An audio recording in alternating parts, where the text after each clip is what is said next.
Let's get ready with me for a wedding function. So আজকে আমি এই কামিজটা পরবো। তো এখন মেকআপ করা যায়। তো আমি আমার ময়শ্চারাইজার লাগাবো। আর আজ আমার ঠান্ডার কারণে আমার গলা ভাঙা তাই আর কি।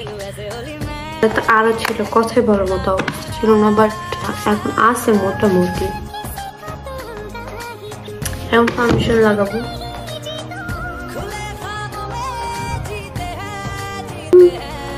Right now blade face powder লাগাবো।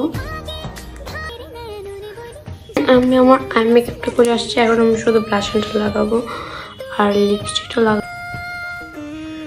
অনেক পছন্দ ব্লাশ লাগানো। তো আমি ব্লাশটা লাগাইছি। আর আমার কাছে দুইটা অপশন আছে, একটা হলো মেরুন আর একটা হলো আমি নতুন পছন্দ। বাট হলো যে এখন আমি কোনটা লাগাবো এটা আমি এখন চুজ করতে পারতেছি না। সো দেখি কোনটা লাগানো যায়। তো আমি এই রেডটা লাগাইছি। আমার